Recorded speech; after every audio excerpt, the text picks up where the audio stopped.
Mayor Rahm Emanuel is serious about getting Amazon's attention. Like other big deals in recent years, Chicago's mayor is using his consolidated power at City Hall to line up Chicago's business, civic, and political leaders to organize a unified push to land Amazon's second headquarters. Unlike recent civic deals such as the Lucas Museum of Narrative Art and the Obama Presidential Center, which have ultimately dented Emanuel's reputation, the mayor is looking forward to a deal with Amazon to redeem himself and push Chicago into the 21st century as a power player in the tech industry. Shortly after Amazon announced its intentions to build a second headquarters, cities around the nation lined up for the chance to land the deal, which Amazon claims will ultimately produce 50,000 well-paying jobs and billions in new investment. There's been a lot of discussion about Chicago's odds of landing such a deal and where the headquarters would actually fit in Chicago. Just in the last few weeks, Chicago developers and architects have unveiled a number of master plans for high-profile development sites. The timing of these unveilings isn't coincidental. It's clear that the city is showing its hand, although ever so slightly. Rahm, a mayor known for being a brash, hard-knuckle dealmaker, doesn't want the competition to know what Chicago is offering. And, ultimately, it can be argued that the city doesn't have a lot to lose either. For the last 4 years in a row, the Chicago metro area has led the nation in corporate expansions and relocation, a point that the mayor's office has highlighted since beginning its conquest for Amazon. Now that the picture is looking more lucid regarding prospective headquarter sites around Chicago, it's a good time to take a step back to get a big-picture perspective. Will Amazon choose Chicago for its second headquarters? It's hard to say. But if Mayor Emanuel has anything to do with it, Bezos and company will have a tough time turning down what Chicago has to offer.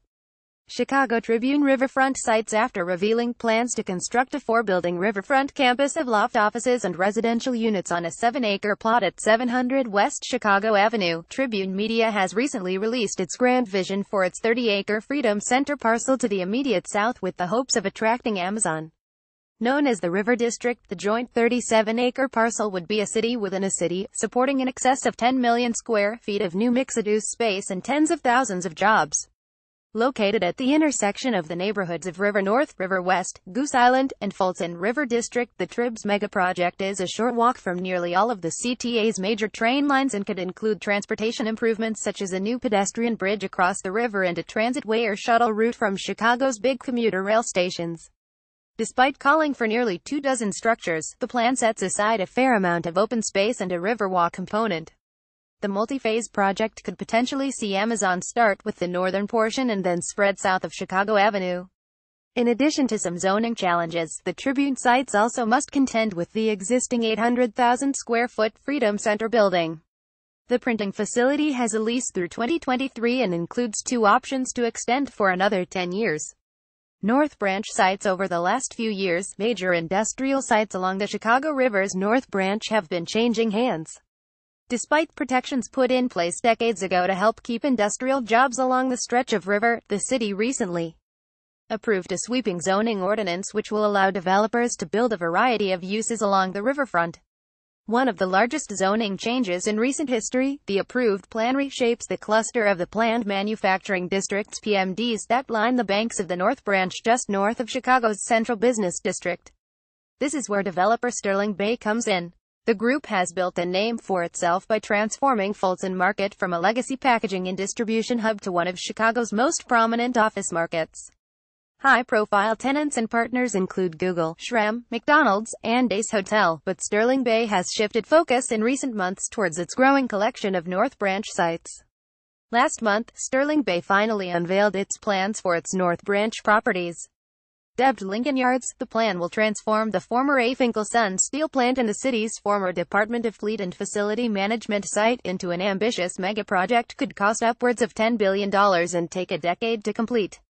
The site is being pitched as one of Chicago's most prominent locations for a potential Amazon headquarters. And even if Amazon doesn't bite, its combination of key location along the riverfront and planned transportation improvements will be able to lure another high-profile tenant to the campus. Old Main Post Office. While it stood vacant for years, hundreds of construction workers are on site each day transforming Chicago's Old Main Post Office. The upcoming development, simply titled The Post Office, is poised to be one of the most transformative office projects for Chicago. The renovation of the hulking 2.8 million square foot building is estimated to cost $600 million and will see not only the rejuvenation of the Art Deco behemoth, but it'll also reshape the building's prominent river frontage with the addition of outdoor cafes and a landscaped riverwalk. Tenant amenities alone will occupy 80,000 square feet of space. The post office will not only feature numerous food and beverage offerings, but it'll also feature what is likely to be the largest contiguous green roof deck in Chicago. Originally built in the 1930s to help serve Chicago's mail-order behemoths such as Sears and Montgomery Ward, the old Art Deco building will see a new life as a prominent office hub. While the completed project won't fit all 50,000 employees that Amazon says it is looking to house, there's going to be room for thousands of office workers at the old main post office. Union Station revealed earlier this year, the multi-phase redevelopment of downtown Chicago's Union Station is arguably Amazon's most centrally located and transit-rich option. The highly ambitious, mixed-use project from Chicago-based Riverside Investment Development Co. would vertically expand the station's historic 1925 head house building as well as construct 3 additional high-rises atop nearby Amtrak-owned real estate. While expected to deliver 3.1 million square feet of office, residential, hotel, and retail space, the project falls short of Amazon's 8 million square foot future need and still requires the blessing of the City of Chicago Plan Commission, Landmark Commission, Zoning Committee, and City Council to move forward as shown. Union Station has been linked to a possible joint bid for HQ2 in collaboration with the 601W Company's adjacent old post office property. The 78-while master plans for sites along the North Branch in downtown have become more clear in recent weeks. One of the big unknowns is what exactly Related Midwest has planned for its 62-acre riverfront site in the South Loop. Titled The 78, Related Midwest claims that the upcoming development will become Chicago's 78 community area when completed years from now. Expected to be one of the largest real estate developments in Windy City history, the $5 billion project will include 10 million square feet of residential and commercial space for the sprawling site. Roughly 30% of the parcel is expected to remain green space, giving Amazon workers plenty of room to stretch out and relax during lunch breaks. Michael Reese Hospital site, billed by Mayor Rahm Emanuel as a once-in-a-generation opportunity to transform Chicago's near South Side. The planned redevelopment of the Bronzeville's former Michael Reese Hospital provides Amazon with Lake Michigan views and plenty of room to spread out. Vacant since 2009, the property was purchased by the city to serve as the Olympic Village under Chicago's unsuccessful bid for the 2016 Summer Games. In June, a multi-phase redevelopment plan was awarded to a team led by firms Draper Kramer and Fairpoint Development. In addition to including the 49-acre parcel previously occupied by the hospital, the former Reese location also includes development rights for the 28-acre semi-trailer marshalling yards to the immediate east. While well connected to Chicago's highway network, the area does lack the mass transit options of some of its Windy City competitors. Cook County Hospital and Illinois Medical District wildcard. Similar to the old main post office, the former Cook County Hospital building has stood vacant for years awaiting its redevelopment. However, unlike the old main post office, which is finally undergoing a major overhaul costing hundreds of millions of dollars, the historic Cook County Hospital remains a missed opportunity. Since 2011, Cook County Board President Tony Preckwinkle has initiated a number of redevelopment plans for the enormous Bozarts building. The most recent, unveiled last year, would see the original Cook County Hospital building transformed into a mix of hotel rooms and mixed-income housing units. Following phases would add a series of new towers to the surrounding property, including room for new office space, hotel rooms, and market-rate housing.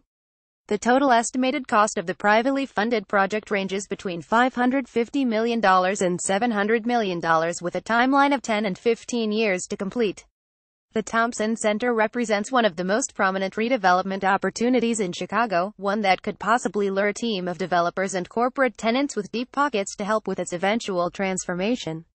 Governor Bruce Rauner has pitched the idea of selling the property to the highest bidder to allow for demolition of the existing structure and the construction of a new super-tall skyscraper at the site. However, architect Helmut Jan has countered the idea with his own conceptual plan for a new tower that will rise out of the existing atrium building.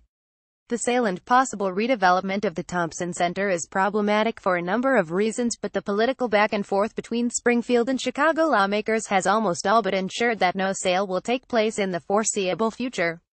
However, with Chicago's push to land Amazon's second headquarters, a redeveloped Thompson Center is a site that shouldn't be written off. It checks off a number of boxes, including a central downtown location, excellent transit connectivity, and a place in Chicago's architectural legacy. 225 S Canal, Chicago, Illinois.